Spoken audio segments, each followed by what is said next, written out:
how does this move towards open networking work with the Cisco portfolio? Because I know that there's been a lot of talk about SONiC, but as you just said, some customers maybe aren't necessarily like, they don't necessarily need what SONiC offers, and NXOS might be a better choice for them. Yeah. How do you inside of Cisco make that distinction? Yeah, no, it's an important question, Tom. Answer really comes down to the operational empathy for different workflows, right? I mean, let me be completely unequivocal right out of the gate, okay? NXOS and ACI are and will continue to be the absolute premier choices for mainstream enterprise networks, okay?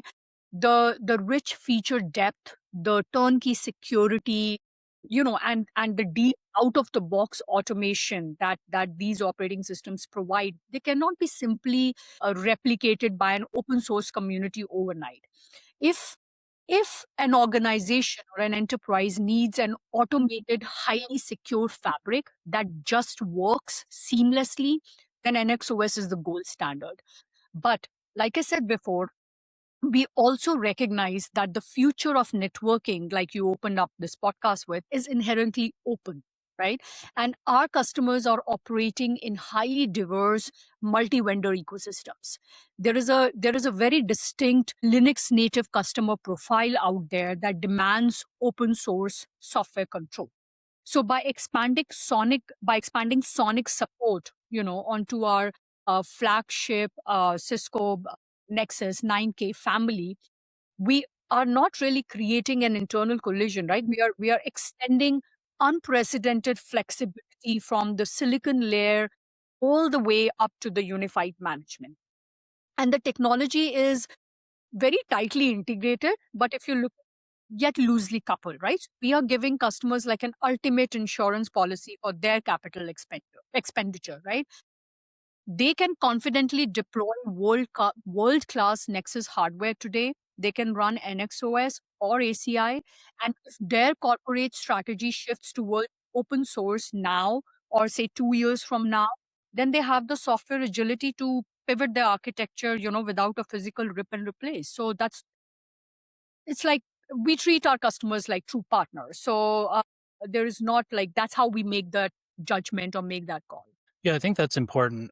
I really like your your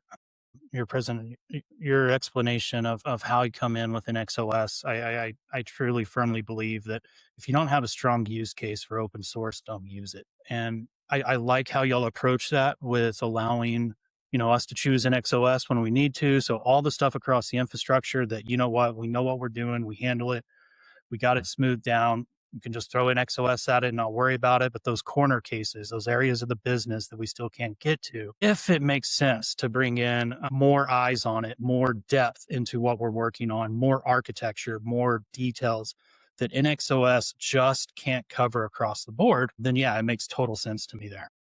And I do think that's one of those where I'm excited, because I do remember the SDN days, and I remember back in the past when it was like, all right, all of these servers out there, they can throw whatever operating system on they want, but then in networking, we're kind of limited here. So it's nice to see that that's been maturing in the industry this whole time.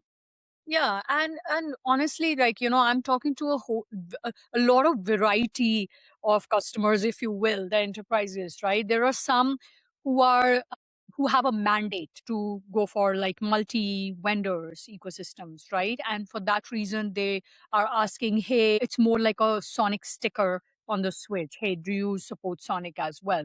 Then there are some who are trying to have some flexibility, say they have leaf and spine in the architecture and some leaf switches they want SONiC. They're looking to bring the cost down. I'm hearing a lot of but they're willing to make the trade-offs, right? They're very well, or it's our job to educate them that, it's not simply, can I convert from or migrate from NXOS to SONiC and get the same level of performance and what I was used to? No, that's not going to be, right? I mean, NXOS is, like I said, a gold standard, highly customizable, feature rich, turnkey, operating system. And so we are doing a lot of education and in helping customers make that conscious choice.